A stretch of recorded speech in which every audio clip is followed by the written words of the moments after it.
watching GVTV News. Thanks, Gloria, and I'm Randy Hansen. In today's World News headlines, Kenya hits al-Shabaab in Somalia after Garissa massacre, and Obama seeks public and congressional backing of a robust and verifiable Iran deal. And U.S. and Iran differ on pace on sanctions relief under final deal. And Netanyahu campaigns against historically bad Iran deal. And Red Cross seeks fighting pause in Yemen as civilian toll mounts. And the UN says grave and desperate crisis inside Palestinian refugee camp under ISIS control. And the Rolling Stones retracts University of Virginia rape story after probe finds heirs. GVTV News is broadcast on Grass Valley Television, division of the Will County's television network, whose focus is on community involvement. We also air on NCTV. But before these stories, GVTV News would like to thank one of our underwriters who supports your only visual video news media in Nevada County. That's right, it's us, GVTV.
In today's first world news story, Kenya has launched strikes inside Somalia following last week's massacre by the Islamic Muslim terrorist militant group al-Shabaab.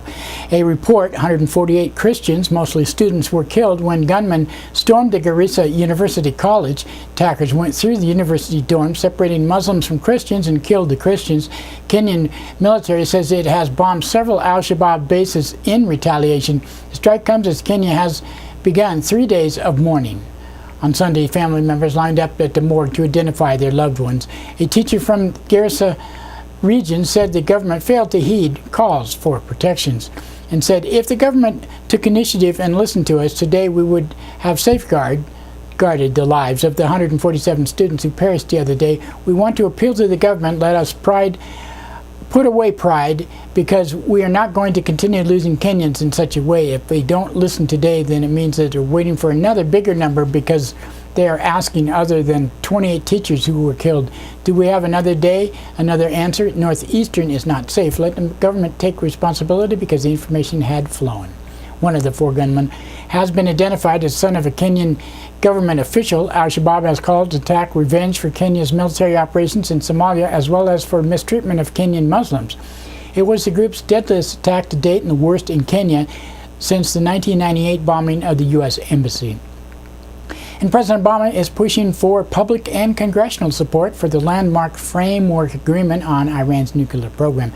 In his weekly address, Obama called the deal the best of all options and said, "I expect a robust debate will keep Congress and the American people fully briefed on the substance of the deal, and as we engage in this debate, let's remember, we really only have three options for dealing with Iran's nuclear program: bombing Iran's nuclear facilities, which will be set in its program back a few years, while starting another war in the Middle East, abandoning negotiations, hoping for the best with sanctions, even though that always led to Iran making more progress in its nuclear program, or a robust, verifiable deal like this one that peacefully prevents Iran from obtaining a nuclear weapon." Speaking to the New York Times, Obama said the United States will preserve the ability to snap back the sanctions should Iran violate the deal's terms. Obama has called Iran's supreme leader, Ayatollah al-Khamenei, a pretty tough read, saying letters they have exchanged are filled with lots of reminders of what he perceives as past grievances against Iran. President Obama now faces the effort to sell the Iran deal to Congress as negotiators turn to final agreement on June 30th. But differences have already emerged in how the United States and Iran interpret the framework details. Speaking of Iranian state television, Foreign Minister Mohammad Javad Zarif said a final agreement would lead to the lifting of all international sanctions over Iran's nuclear program. Zarif criticizes the United States for releasing a fact sheet suggesting otherwise, and said the Americans have compiled a fact sheet of their own making. While some of the points in their sheet might indeed coincide with the text of the framework agreement, but some of them are plain contradictions. We have protested about it. We said the Americans are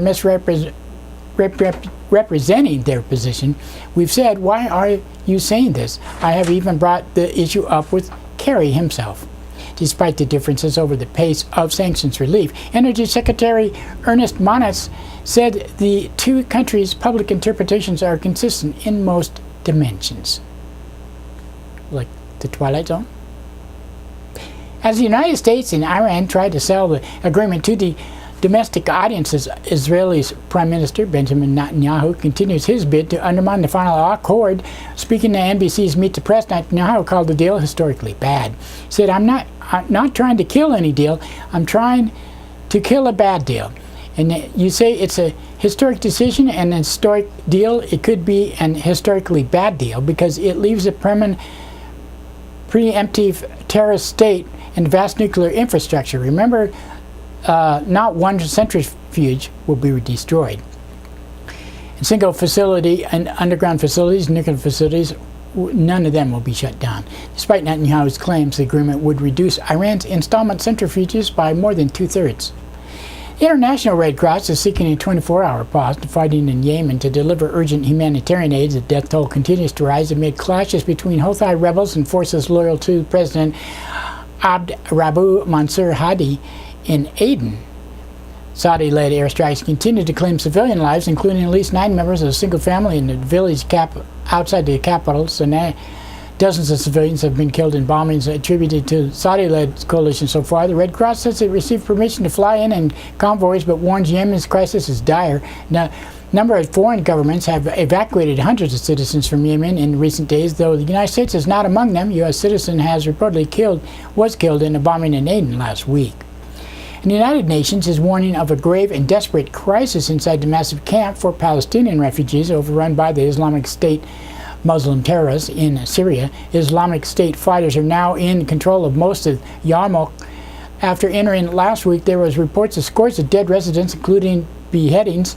Hundreds of people have reportedly fled. One of the heads of the UN Agency for Palestinian Refugees issued a global appeal and said, "The situation has never been as grave and desperate as it is now in the Yarmouk camp. It is a place where it has been besieged for 2 years. About 18,000 people are surviving on very minimal assistance for a long time, and now the fighting intensifies. Their lives are in immediate danger. I think you know that not only there are the 18,000 civilians, but there are 3,500 children among them. With the intensity of confrontation, our call has been for parties to immediately suspend military operations that put civilians in danger."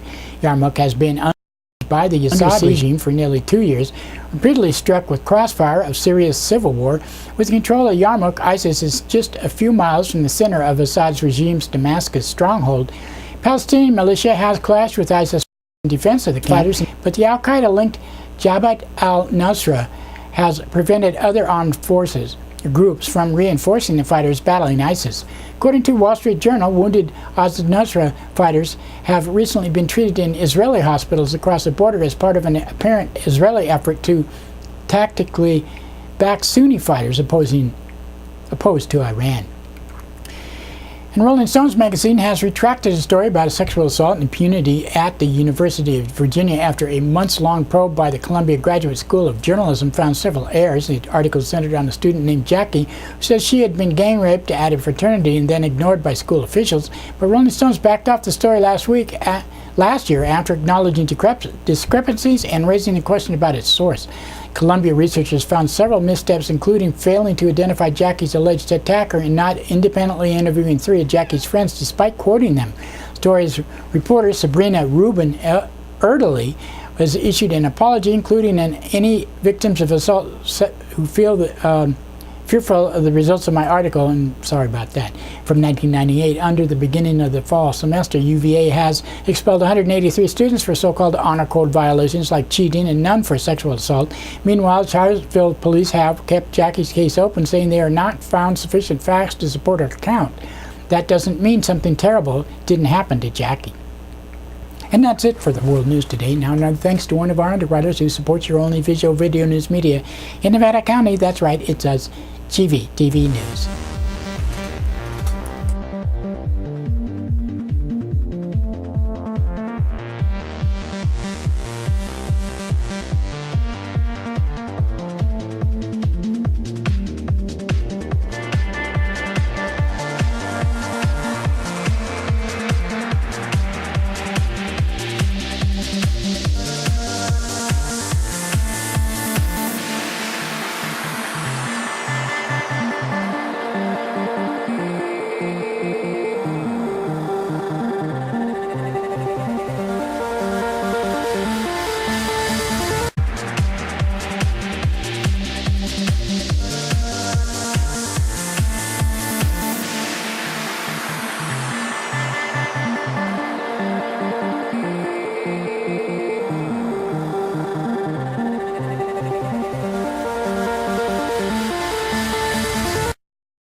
That's right, it's time for the police blotter, and pictures in the blotter not from these actual events but used for visual aid only. These public records are obtained from daily logs issued from Nevada County law enforcement. Grass Valley Police Department on Friday, 6:52 a.m. A caller on Sutton Way reported a stolen credit card. 8:16 a.m. a caller from Freeman Lane reported 2 windows were smashed and the gasoline was stolen. Possible subject was ID'd by surveillance cameras. At 9:56 a.m. a caller from South Auburn Street reported picking up a telepathic message that her sister was bleeding to death due to a stabbing. No response from alleged victim. 10:14 a.m. caller from South Auburn Street reported invisible people from video game Halo were attacking the caller's head. And 10:29 a.m. a caller from Eureka Street reported unwanted male outside her door who was hurt her in the past. 28 a.m. a caller from Joyski Drive reported she was in a fight with her father over him trying to drive his vehicle after his license was revoked. At 1:13 p.m. a caller from Mill Street reported 2 men loitering, panhandling, and harassing passerbyers. At 2:36 p.m. a caller from Catherine Lane reported purchasing a mining claim for $800, but it was closed prior to the sale, possibly committing fraud. At 7:19 p.m. a caller from Neal Street reported holding an intoxicated man in the store because she thinks he will be driving. At 7:40 p.m. a caller from Freeman Lane reported a man asked people to buy him shoes, later reported as stealing shoes. 8:38 p.m. a caller from East Main Street reported hearing shot fired near Idaho Maryland Road. At 8:50 p.m. a caller from West McKnight Way reported a shoplifter who had been trying to steal a ski mask and gloves running from a store. At 9:09 p.m. a caller from Sutton Way reported a man panhandling with a dog in front of a supermarket. At 9:12 p.m. a caller from Freeman Lane reported a man chasing a woman and had tackled her in the coffee shop parking lot. At 9:32 p.m. a caller from South Church Street reported a man bedding down by the kitchen and defecating in the area. And Saturday, 4 a.m., a caller on Gray Avenue, reported activity around her home, and the activities had been ongoing. 6:44 a.m., a caller from Dorsey Drive reported a patient leaving a hospital emergency room against medical advice. And 8:42 a.m., a caller from Sutton Way reported a man poked his head around the corner and startled her while she was using the ATM. 9:44 a.m., a caller from Northridge Drive reported a motorcycle and a bicycle taken from a garage sometime overnight. And 10:08 a.m., a caller from Nevada City Highway reported a man passed out behind a business next to a bicycle. 11:16 a.m., a caller from Grass Valley requested to speak with an officer about a transient making statements about killing things, thinks he is dangerous, sending text asking for a phone number of a woman dating his brother. 1:41 p.m., a caller from Nevada City Highway reported an angry man coming into a medical business complaining about a billing question. Then he got no help due to it being a weekend. The man walked outside and was yelling and bothering staff and patients. 3:23 p.m., a caller from Sutton Way reported a person lying in the bushes covered with a blanket near a business. And 5:41 p.m., a caller from Freeman Lane reported a woman standing near an animal shelter all day with 3 or 4 black plastic bags. And 6:47 p.m., a caller from Plaza Drive reported 3 men sitting in a Jeep at a gas station trying to sell people gas for half price if they used a credit card while at the pump. And 6:41 p.m., a caller from Brighton Street reported an unknown man sleeping on his front porch. And 6:53 p.m., a caller from West Main Street reported a man walking up and down North Church Street taking pictures of a restaurant. And 7:22 p.m., a caller from West McKnight Way reported a shoplifter took an item and left on foot. At 7:43 p.m., a caller from South Church Street reported a man with dreadlocks pulled a gun on him in dispute over a parking spot. At 8:25 p.m., a caller from Highway 49 and 20 at Dorsey Drive reported a glass on the freeway southbound causing 2 flat tires. At 10:37 p.m., a caller from Lidster Avenue reported unknown person inside her home in the basement. At 10:54 p.m., a caller from Brunswick Road reported a man between the bank and a car shop acting strange. And Sunday, 12:25 a.m., a caller from Mill Street reported about 15 men in a large fight outside a bar opposite Del Oro Theater. 1 man unconscious on the sidewalk, taken to the ambulance to a hospital. Police said later only 3 people involved in the fight. The rest were bystanders. No update available on the man's condition. And that's it for the blotter today. Now, another thanks to one of our underwriters who supports your only visual video news media in Nevada County. That's right, it's us, GVTV News.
In today's local news headlines, more alleged fake gold victims surface.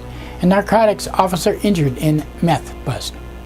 A local gold dealer has been charged with a total of 32 counts of possessing and selling counterfeit gold and 3 counts of financial elder abuse so far, even with more alleged victims coming forward since the news first broke in the arrest. Gregory Arnoldi, the owner of the Grass Valley Gold and Silver.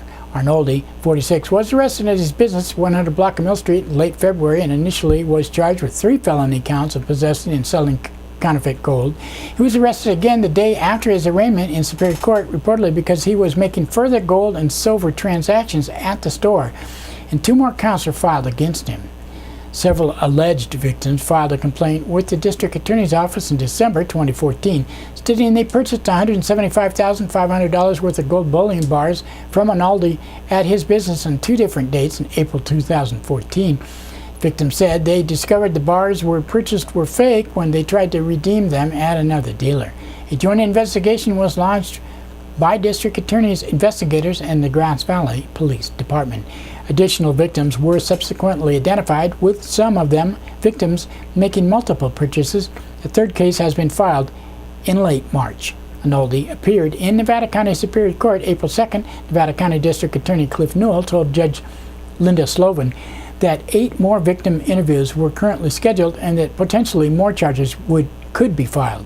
"I hate trickling this in, but I don't know any other way to do this," Newell said. "The case likely will be consolidated at some point." Naldi is set to return to court May 1st. In other court news, a 23-year-old Grass Valley man arrested on burglary and sexual assault charges is set to have a psychological examination. Nevada City police officers were responding to a call at Cafe Mecca in Commercial Street, found a large window at the front of the business had been shattered. The interior of the coffee house had been ransacked. The suspect stole approximately $200 in cash, ate several pastries, and defecated on the floor. The same suspect, identified as Daniel Van Doren, reportedly broke into a residence in the 300 block of South Pine Street.